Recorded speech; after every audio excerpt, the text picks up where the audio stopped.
അപ്പോൾ ഒന്നാമതായി റൂഹുൽ ബയാൻ പറയണത് തെറ്റുകുറ്റങ്ങളിൽ നിന്ന് നിന്റെ ശരീരത്തെ പിടിച്ചു നിർത്തുമ്പോൾ നിന്റെ ജീവിതം വിജയിക്കും.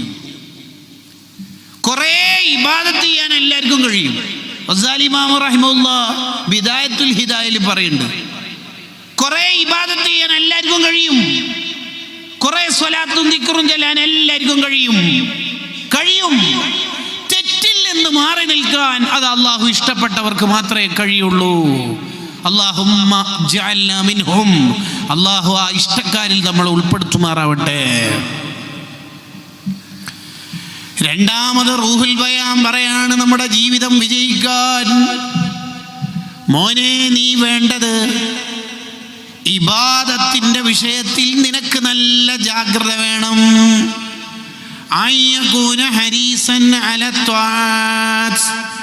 ഇബാദത്ത് ചെയ്യാൻ നല്ല ആവേശം കിട്ടണം. എന്താ അങ്ങനെ പറഞ്ഞാല് രണ്ട് കാര്യങ്ങളാണ് അവിടെ ശ്രദ്ധിക്കേണ്ടത്. ഒന്ന്, നമ്മൾ ചെയ്യുന്ന ഇബാദത്ത് പരമാവധി സ്ഥിരം ചെയ്യാൻ നോക്കണം. ഇപ്പം ഏതെങ്കിലും ഒരു പ്രഭാഷണം കണ്ടിട്ട് മദീനയിൽ എത്തണല്ലേ ഇൻഷാ അല്ലാഹ് കുറച്ച് സലാത്തല്ലണം, അങ്ങനെ ഒരാഴ്ച ഭയങ്കര സലാത്ത്, പിന്നെ ഒന്നുമില്ല. അതിനേക്കാൾ നല്ല ഡെയിലി 10 ആണെങ്കിൽ 10 സ്ഥിരം ചെല്ലുക. അതാ അള്ളാഹുവിന് ഇഷ്ടം. മസ്റൂഖ് റളിയല്ലാഹു ആയിഷ റളിയല്ലാഹുവിനോട് ചോദിക്കുന്നുണ്ട്, അയ്യുൽ അമലി അഹബ്ബു ഇലാ റസൂലില്ലാഹി സ്വല്ലല്ലാഹു അലൈഹി വസല്ലം, നബി സ്വല്ലല്ലാഹു അലൈഹി വസല്ലം തങ്ങൾക്ക് ഇഷ്ടപ്പെട്ട അമൽ എന്താ? ഖാലത്ത്, ബുഖാരിൻ്റെ ഹദീസാ. ഖാലത്ത്, മഹദിയുടെ മറുപടി അദ്ദായിം, സ്ഥിരം ചെയ്യുന്നത്. സ്ഥിരം ചെയ്യുന്നതാണ് അള്ളാഹുവിന് ഇഷ്ടം. നമ്മൾ ചെയ്യുന്ന അമല് പരമാവധി സ്ഥിരം ചെയ്യാൻ നോക്കണം. ആവശ്യമില്ലാത്ത നേർച്ചയൊന്നും നമ്മൾ ആക്കരുത്. കഴിയാത്ത ഒരു റിസ്ക് ഏറ്റെടുക്കാൻ ഇസ്ലാം പറയുന്നില്ല. റബീഉൽ അവ്വൽ ഇൻഷാ അല്ലാഹ് 2 കോടി സലാത്തല്ല ഞാൻ നേർച്ചാക്കി, 1,99,000 ചെല്ലിന്ന് വിചാരിച്ചു, അല്ലെങ്കിൽ 2 ലക്ഷത്തിന് 2 സ്വലാത്ത് കുറവ്, ആ സ്വലാത്ത് ഒഴിവാക്കിയതിൻ്റെ കുറ്റം ഉണ്ടാവില്ലേ? വേണ്ടാത്ത പണിയല്ലേ? മൂലക്കുള്ള മഴ കാലിനെടുത്തിട്ടത് അങ്ങനെ പറഞ്ഞോ അള്ളാഹു? അങ്ങനെ നേർച്ചാക്കാൻ നമ്മളോട് അള്ളാഹ് പറഞ്ഞോ? ഇല്ല. പ്രസവിക്കപ്പെട്ട കുട്ടീനെ 2000 കിലോമീറ്റർ അപ്പുറമുള്ള അല്ലെങ്കിൽ 100 കിലോമീറ്റർ അപ്പുറത്തുള്ള മക്കാമിൽ പോയിട്ട് പേരിടാൻ, അങ്ങനെ ഒരു പേരിടലുണ്ട് നമുക്ക്? അങ്ങനെ നേർച്ചാക്കാൻ നമ്മളോട് അള്ളാഹു പറഞ്ഞിട്ടുണ്ടോ? ഇല്ല. 110 പോകാതെ 100 തന്നെ വേണ്ട, ഒരു 90 പോകുന്ന ജീവിതം മതി നമുക്ക്, നോർമൽ ലൈഫ്. എന്തെല്ലാം റബ്ബേ ആത്മീയതയുടെ പേരിൽ നടന്നുകൊണ്ടിരിക്കുന്നേ. സാധാരണ മുസ്ലിം ജീവിതത്തെ, കുടുംബ ജീവിതത്തെ തകർത്ത് തരിപ്പണാക്കുന്ന പല ഓൺലൈൻ ഫത്വകളും വന്നുകൊണ്ടിരിക്കുന്ന കാലമായിപ്പോൾ. അത്തരം ഓൺലൈൻ മജ്ലിസുകളിൽ നിന്ന് കിട്ടുക എന്ന് പറഞ്ഞാൽ പെണ്ണുങ്ങന്മാർ സ്ഥിരം ഓൺലൈൻ മജ്ലിസിലാവുക, ദിക്റില്ലുക, സ്വലാത്തില്ലുക, ഭർത്താവിനെ നോക്കണമെന്നില്ല. അതൊന്നുമല്ല. ഭർത്താവിനെ നോക്കുന്നതിനേക്കാൾ വലിയ ഇബാദത്താണോ ഇതൊക്കെ? ആണോ? ഒരു സ്ത്രീയോട് ആഖിറത്തിൽ അള്ളാഹു ചോദിക്കുന്ന ഒന്നാമത്തെ ചോദ്യം പുരുഷനുള്ള പോലെ തന്നെ നിസ്കാരത്തിൽ. രണ്ടാമത്തെ ചോദ്യം വഅൻ ബഅലിഹാ, നീ ഭർത്താവിനോട് എങ്ങനെ പെരുമാറി. ചിലപ്പോൾ കല്യാണം കഴിക്കുന്നതിന് മുമ്പ് ഒരു പെണ്ണിൻ്റെ കയ്യിൽ ദലായിൽ ഖൈറാത്ത്, വിർദുൽ ലത്തീഫ്, ഹിസ്ബുൻ നസർ, കുറേ സ്വലാത്തിൻ്റെ ഇടക്കുണ്ടാവും. കല്യാണം കഴിച്ചാൽ ഭർത്താവിൻ്റെ പാൻറ് ഷർട്ടിൽ ഇസ്തിരി ഇട്ടിട്ടുണ്ടായാൽ മതി കേട്ടോ, അത് മതി. അതന്നെയാണ് മുസ്ലിം ജീവിതം. ഖദീജ ഉമ്മ റസൂലുള്ളാഹ്ക്ക് ഫുഡ് എടുത്തിട്ട് മല കയറിയത് 800 അടിയാ. ഇപ്പം പാകിസ്ഥാനികളല്ലേ അതിൻ്റെ സ്റ്റെപ്പും പിടിക്കമ്പിയെല്ലാം ഉണ്ടാക്കിയത്. അന്ന് ഉരുളം കല്ലുകളല്ലേ ആ ഗുഹ കയറിയില്ലേ ഖദീജ ബീവി. അതന്നെ ഏറ്റവും വലിയ ഇബാദത്ത്. പുതിയ കാല ഒരു തട്ടിപ്പിലും നമ്മൾ പെടാൻ പാടില്ല. ഭർത്താവൊന്ന് ചുമ ഉണ്ടാവുമ്പോൾ നിങ്ങൾ നിസ്കാരക്കുപ്പായി വിട്ടിട്ട് നിസ്കാരത്തിൻ്റെ മുസല്ലയിൽ ചൊല്ലുന്ന ദിക്റുണ്ടല്ലോ, ആ ദിക്ർ അവിടെ തൽക്കാലം കട്ട് ചെയ്തിട്ട് ഉടനെ കിച്ചണിൽ പോകുക, ചൂടുവെള്ളം എടുക്കുക, വെള്ളം കൊടുക്കുക. അതാ വേണ്ട.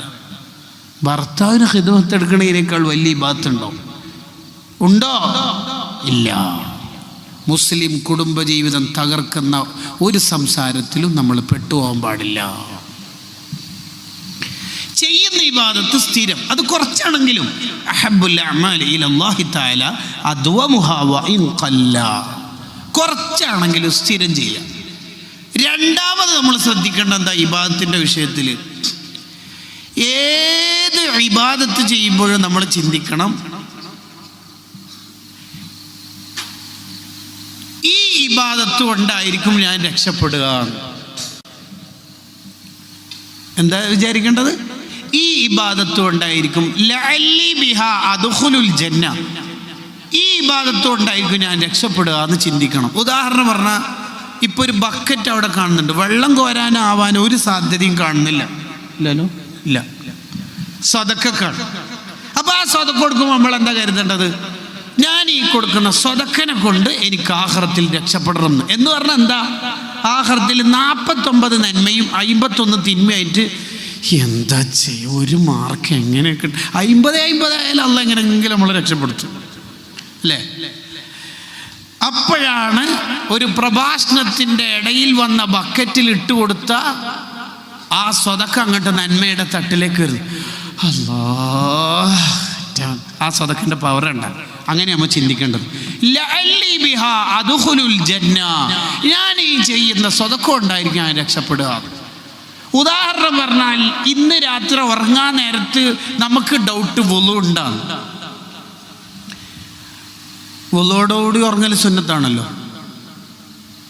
വുളു ഉണ്ടോന്ന് ഇങ്ങനെ ഡൗട്ട്. ഒരു നിലക്കും പറ്റിക്കാൻ ഇബ്ലീസ് ചിലപ്പം വാട്സപ്പിൽ വോയിസ് ഇടും, തണുപ്പല്ലേ മറ്റല്ലേ. ഒരു നിലക്കും കഴിയുന്നില്ലെങ്കിൽ ടെക്സ്റ്റ് മെസ്സേജ് അങ്ങ് കേൾക്കും, എൻ്റെ ഇഷാൻ്റെ വുളു മുറിഞ്ഞോ, എങ്ങനെയെങ്കിലും മുറിക്കാണ്ട് അവിടെ തന്നെ വെക്കും, ഇങ്ങനെ അങ്ങ് വെക്കും.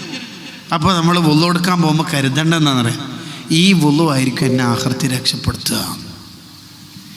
ഓരോ അമല് ചെയ്യുമ്പോഴും നമ്മൾ അങ്ങനെ ചിന്തിക്കണം.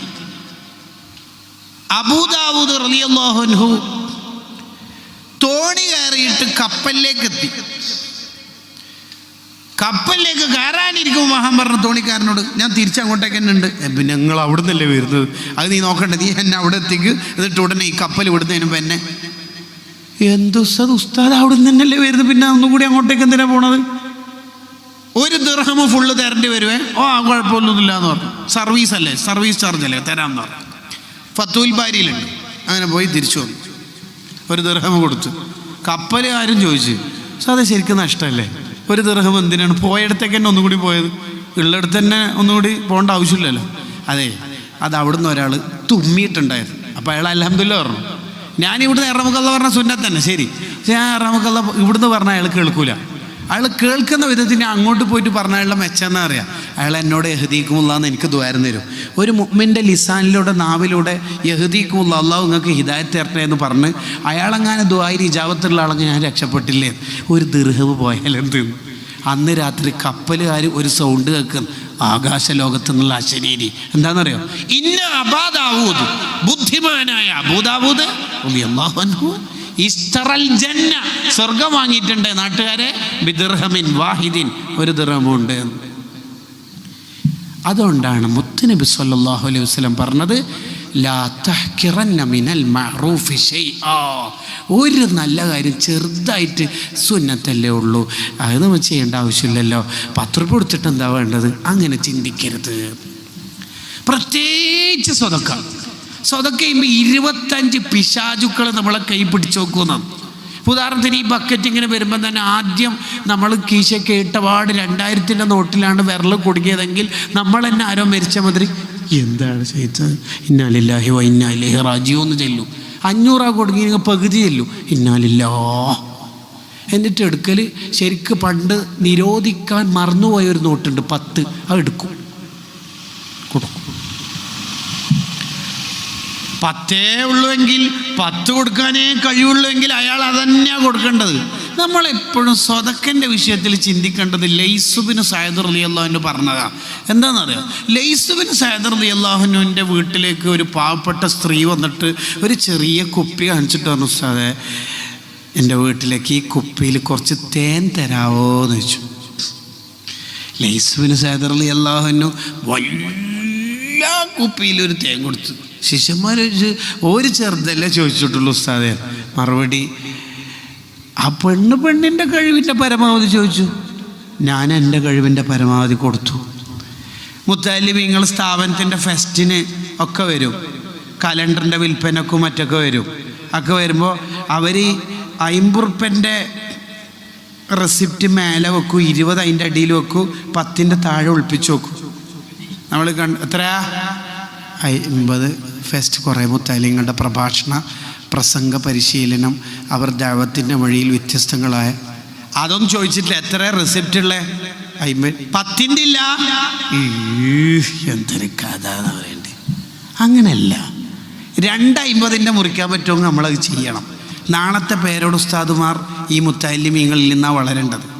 വലിയ ഉസ്താദുമാർ വന്നിട്ട് ചോദിച്ചാൽ മാത്രം പിരിവ് കൊടുക്കുന്ന ആജ്യമാർ ഈ നാട്ടിലില്ലാത്തതുകൊണ്ടാണ് ഞാൻ പ്രസംഗിക്കാത്തത്. പറയണ്ട പറഞ്ഞു കേട്ടാ.